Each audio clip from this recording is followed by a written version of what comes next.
ओम श्री गणेशाय नमः। ओम श्री सरस्वत्यै नमः। ओम श्री गुरुभ्यो नमः।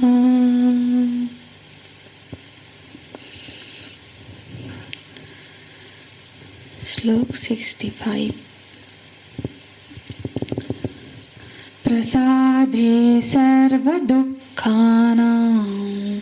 हानिरस्योपजायते। प्रसन्नचेतसो यासु बुद्धिपर्यवतिष्ठते। बुद्धिपर्यवतिष्ठते।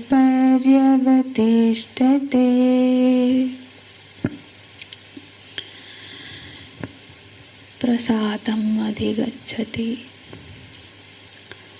जब वो व्यक्ति, वो साधक राग द्वेष से विमुक्त रहते हुए विषयों के साथ विचरण करता है, माने स्वाभाविक राग और द्वेष मतलब स्वाभाविक पसंद नापसंद तो रहेगी ही किसी भी वस्तु के प्रति, किसी पर वो जो पसंद है वो राग नहीं बनती है, नापसंद द्वेष नहीं होता है उससे। तब वो कर्तव्य परायण हो जाता है और उससे आगे जब उसके चित्त में भक्ति का उद्रेक होता है और अब वो ईश्वर परायण होके कर्म करता है, तो उसका अब क्या है कि उसके प्रत्येक इंद्रिय का व्यवहार भक्ति भावना से प्रेरित है। इसीलिए वो सारे जिन भी व्यक्तियों से व्यवहार करता है या फिर जिन वस्तुओं के साथ व्यवहार करता है उनमें उसकी आसक्ति भी नहीं है और किसी के साथ विरोध भी नहीं होता है। तो ऐसा जो साधक है अब उसके चित्त में प्रसाद गुण प्रकट होता है। प्रसाद गुण, जो साधारण सुख और प्रसाद में क्या फर्क हो जाता है? जो सुख का स्वरूप क्या है? जो साधारण जो सुख हम जिससे परिचित है, वो जो सुख है वो इंद्रियों का उसके विषयों के साथ जब सन्निकर्ष होता है, तब यदि वो विषय अनुकूल विषय है तब हमारे चित्त में सुख का अनुभव होता है। माने हमारे अनुकूल विषय से जब इंद्रियों का सन्निकर्ष होता है, संयोग होता है, उससे हमारे भीतर अनुकूल संवेदना का अनुभव होता है। तो वो अनुकूल संवेदना ही सुख के रूप में हम पहचाना जाता है। पर इस तरह के जो सुख होता है उसमें क्या होता है? उसमें शर्त जुड़ा है कि जब कोई वस्तु मतलब जो अनुकूल वस्तु होगा, विषय होगा, उसके साथ जब इंद्रिय संयुक्त होगी तभी ये सुख प्रकट होगा। और ये जो है ये क्षणिक ही होगा, क्योंकि विषय से और इंद्रिय का जो संपृक्त है वो तो नित्य नहीं हो सकता, क्षणिक ही होगा। तो सुख उतनी ही देर तक रहेगी जब तक विषय का उस इंद्रिय का विषय के साथ संयुक्त हुआ। जैसे हमने कोई हमारा पसंदीदा भोजन कर रहे हैं, हमको आनंद आ रहा है, पर जब तक हमारे जीव स्वाद इंद्रियां उसका रस ले रही है तब तक वो सुख है ना। इसी तरह से अन्य समय पर वो सुख का अनुभव हमको नहीं होता है। पर भगवान जो सुख की बात कर रहे हैं वो उससे श्रेष्ठ सुख है, क्योंकि जो दुनिया के साथ जो विषयों के साथ व्यवहार करते हैं तो उससे क्या होता है? लेकिन जब व्यवहार जैसे कर्तव्य बुद्धि से व्यवहार किया, या फिर भगवत शरणागत बन के उस बुद्धि से के साथ हमने व्यवहार किया, तो फिर क्या होता है, उससे हृदय में सुख वृत्ति का उदय होता है। माने जब हम कोई विहित कर्म का अनुष्ठान कर पाते हैं, चाहे हमको वो पसंद था, हम बहुत कठिनाई है, बहुत कोशिश करके हम जब उस कर्म का अनुष्ठान कर पाते हैं, जैसे पर उदाहरण स्वरूप सुबह हमको 4 बजे वो ब्रह्म मुहूर्त है, उस समय उठ के अपनी साधना करनी है, ध्यान करना है। जब हम वो कर पाते हैं तो अंदर से एक सुख का अनुभव होता है। जब हम कोई धर्म अनुष्ठान कर पाते हैं तब एक सुख का, प्रसन्नता का उत्पन्न होता है। तो ये दूसरी तरफ क्या होता है, कोई कार्य है, कोई हमारी एक इच्छा है, कोई एक कार्य है जो हमको तो बहुत पसंद है, लेकिन वो धर्म सम्मत नहीं है, धर्म विरुद्ध है। तो जब उसका हम आचरण करते हैं तो क्या होगा, कुछ देर के लिए इंद्रिय तृप्ति, सुख तो प्राप्त होगा, लेकिन अंदर से ग्लानि का जन्म होगा। तो धर्म के अनुष्ठान और भगवत प्रेम पूर्वक के कार्य से जो सुख प्राप्त होता है, मानो कि क्या हुआ, जो वही पुण्य कार्य का, मानो कि ये प्रसाद है, वो सुख ही उस कार्य का प्रसाद है। प्रसादम अधिगच्छति।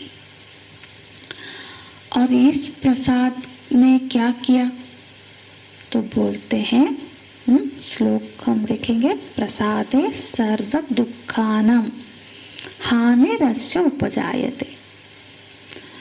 तो इस सुख ने क्या किया, इसने चित्त में ऐसी प्रसन्नता प्रकट की कि ये प्रसन्नता सर्व दुखानां, सारे दुखों का नाश कर देता है, सारे दुखों को मिटा देता है। ये प्रसाद समस्त दुखों का हानि कर देता है। तो और ये प्रसाद कैसे मिला हमको, कर्तव्य परायण होके कार्य करने पर, भगवत अनुगामी हो पूर्वक कार्य करने पर हमको अधर्माचरण से ये प्रसन्नता हमको प्राप्त हुई। और इस प्रसन्नता ने हमारे सारे दुखों की हानि कर दी। अब यहाँ तो इसको समझना होगा कि असल में ये होता कैसे, ये घटित कैसे होता है, क्योंकि दुख क्या है, जीवन में 3 तरह का ताप है, दुख है, आध्यात्मिक, अधिदैविक, अधिभौतिक। तो ये जो 3 तरह के दुख है, ये तो कर्मजन्य है, हमारे प्रारब्ध में, हमारे कर्म का फल है ये। तो आध्यात्मिक माने जो शारीरिक, मानसिक आदि पीड़ाएं है, शरीर में कोई रोग हो गया, पीड़ा हो गई, मन में क्लेश है, वो सब आध्यात्मिक पीड़ाएं हैं।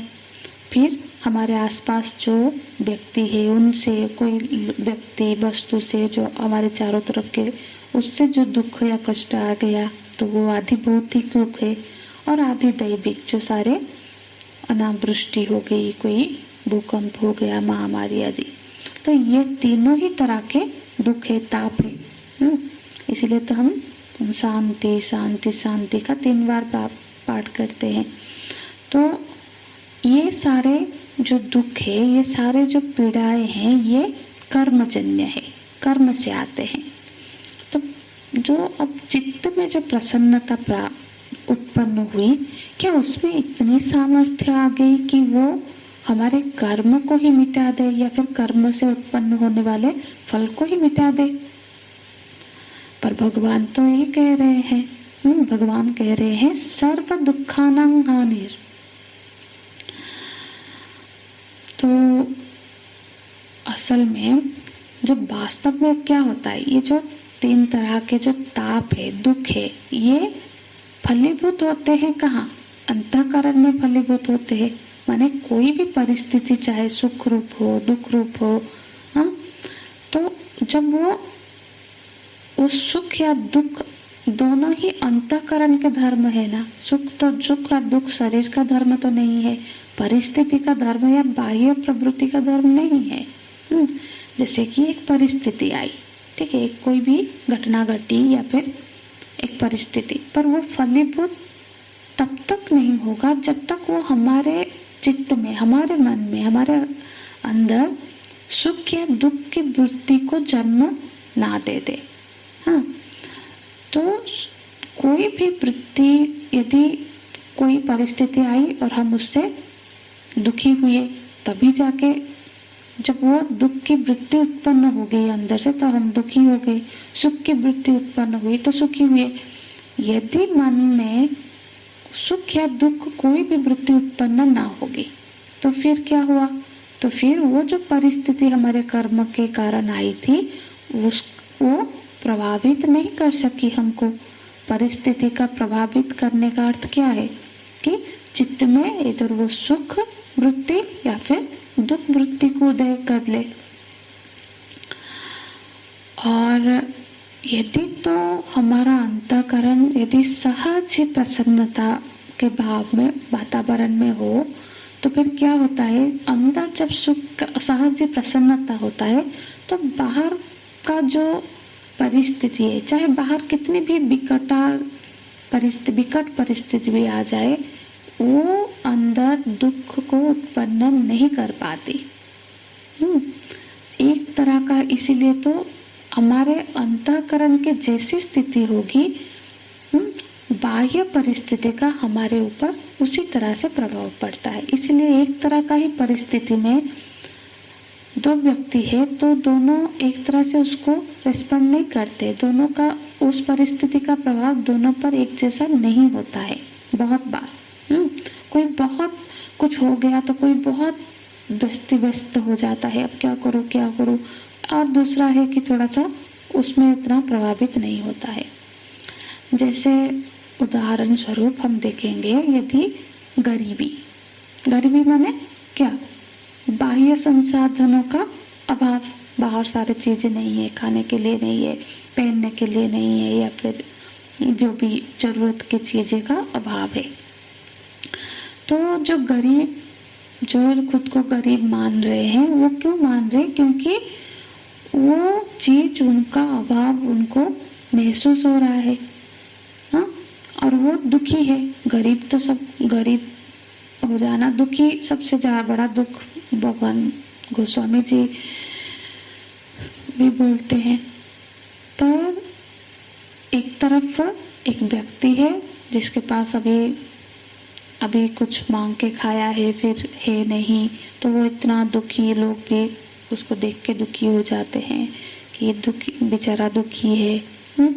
और दूसरी तरफ ऐसे ही परिस्थिति एक संत का होता है, उसके पास भी बहुत कुछ बाह्य संसाधन चीजें उसके पास नहीं होती है, पर परिवर्तन कहाँ होता है? अंतःकरण में, क्योंकि उसके अंतःकरण में स्वतः सहज ही प्रसन्नता का भाव है। इसीलिए जब बाह्य परिस्थिति उसके अंदर सुख या दुख की भाव को उत्पन्न करने में असमर्थ हो जाती है। बाहर की परिस्थिति चाहे कितना भी कष्ट रूप होता है, यदि अंदर सहज ये प्रसन्नता का भाव है, क्योंकि बाह्य परिस्थिति कर्मजन्य है, वो तो आएगी, पर ये जो अंदर में जब प्रसाद बुद्धि है, प्रसाद की प्राप्ति हो गई है, प्रसन्नता की, प्रसाद हो नाम प्रसन्नता, तो प्रसन्नता का जो भाव हमारे अंदर है, अब क्या कर रहा है? कर्मजन्य परिस्थिति को भी निष्प्रभावित कर देता है। तो भगवान क्या कह रहे हैं कि जिसका चित्त सहज प्रसन्न हो गया, बाहर की कष्टप्रद परिस्थिति भी उसके चित्त में दुख को उत्पन्न करने में असमर्थ हो गई।